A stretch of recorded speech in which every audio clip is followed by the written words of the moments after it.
Hi everyone. Hi Mom. I thought that I would just do a real quick demonstration, basically, tutorial on altering a book. Before I get into that, I just wanted to share with you one of the things I discovered. Now, I do a lot of downloads for digital kits, and this one's from Karen's Vintage Garden. So what I wanted to do, I talk about this a lot, how I get my paper from redriver.com. And it's amazing photo quality paper. But it's thin. Like, this is 32-pound weight. So it's not super thin. It is heavier than, your normal copy paper. But this is the good stuff that I used. And you can see, I don't know if some of you know what this is supposed to look like. The reason this looks like this is your paper setting. So I thought, okay, I'm going to try it, print it with, I have a setting called Other Photo Paper. So if you don't have the kind that goes with your printer, like I have an HP, so I have a setting that says HP photo paper. Well, this isn't from HP, so I thought, okay, I'll set it for Other photo paper. Well, this is what it came out like. This is what it's supposed to look like. See the difference? Like, huge difference, right? This looks brown, and it's actually green. So what it did was it oversaturated the paper because it's assuming that it's like a, glossy type photo paper. So don't do that setting. Learn from my mistakes. This was set at, wait a minute, is that the one? Yeah, okay, so this one was set at Other inkjet paper. Okay, turned out pretty good. Yeah, but this one was set at plain paper. Huge difference.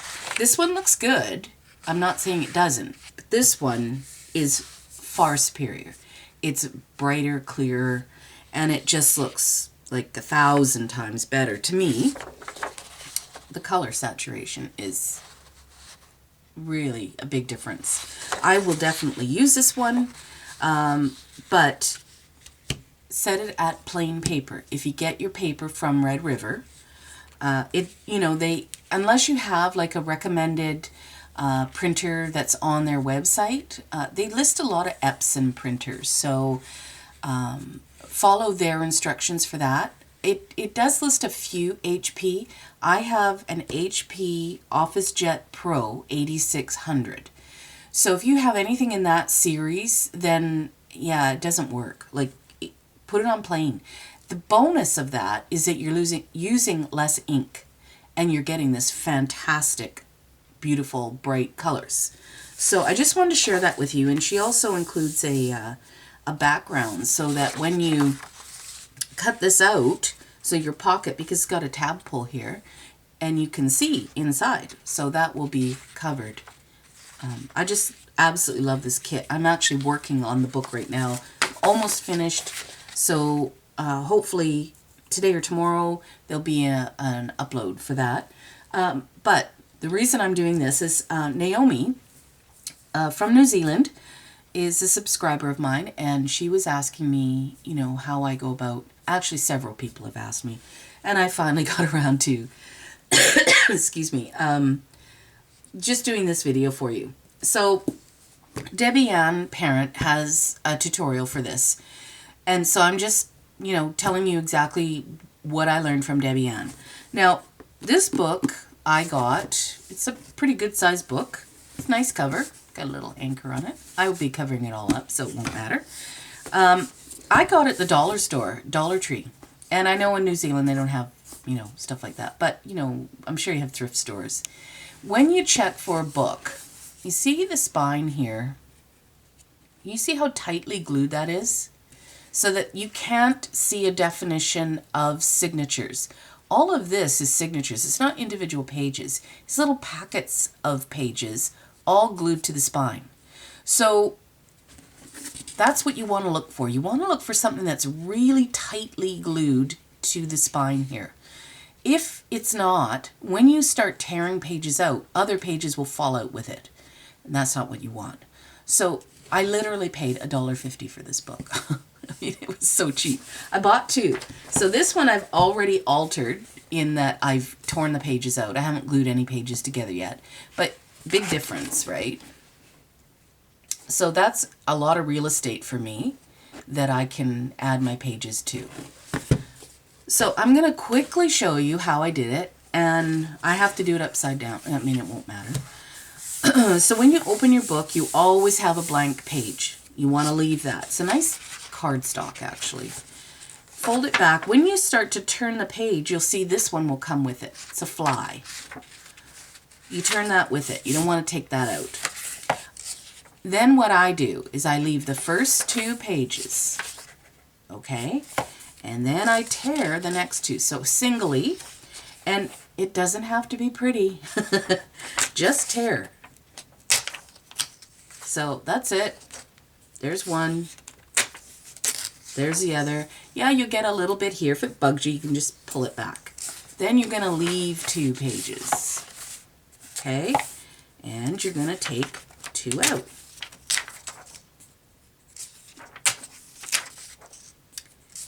Leave 2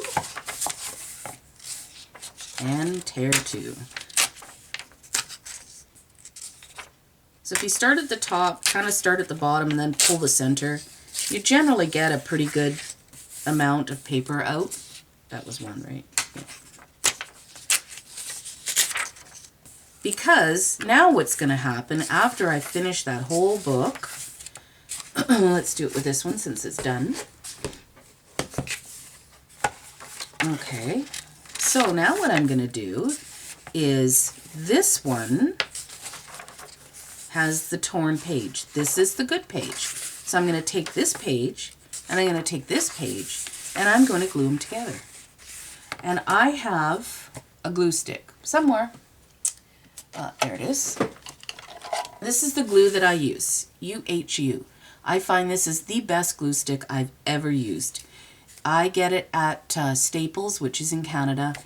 I have seen it at the dollar store, but they're much smaller glue sticks. And for the price, this was actually a better deal.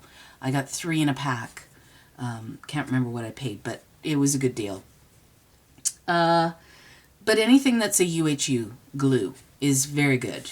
And I know you can get it everywhere. So, okay. Now, the other thing I do, what did I do with it?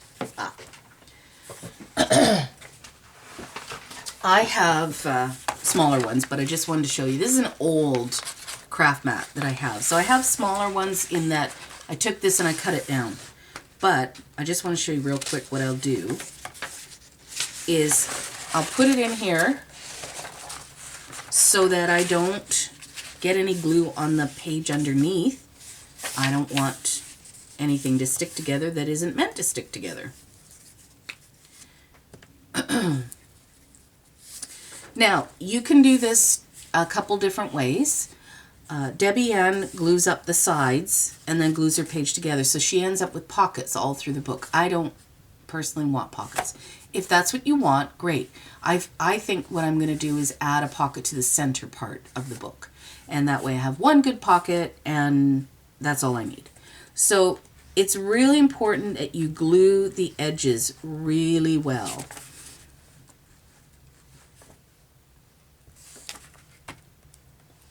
I almost wish this was like blue so you could actually see it and then it dries clear. I forget what glue that is. Just to make sure that I've covered it, you know, pretty well. So then what I'll do is I'll pull my page up and I'll pull this page up with it and just run my hands like that. And then I'll smooth it down. Okay? And, you know, it's not like brain surgery and it's not perfect, but it looks pretty good because you're going to glue your image over it. Now you see, depending on how much you rip away, that's going to be your little you know, you're going to see a little bit underneath there, but overall, it looks pretty good. This did wrinkle on this side, but again, I would use my bone folder if I could find it. Oh, there it is. Like I said, I'm in the middle of a project, so my desk is kind of covered. So I just sort of, you know, rub that over there, make sure that it's got contact everywhere. And that's it. So there's your, you know, your pages are nicely glued together.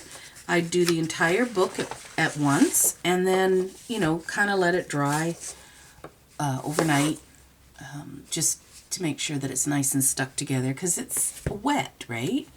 And then when you go to add more glue, it's wet again. You can use double-sided tape if you want. It's very expensive. That's why I won't use it. And yeah, the glue stick was a good deal. It's acid-free, it's washable, it's non-toxic, so it's safe to use in your books. And so that's how I do it. I hope that answers your question, Naomi. And if you have any others, please just leave a comment in below. Okay, sorry, I still have this darn cold thing going on. Have a great week, you guys. Bye.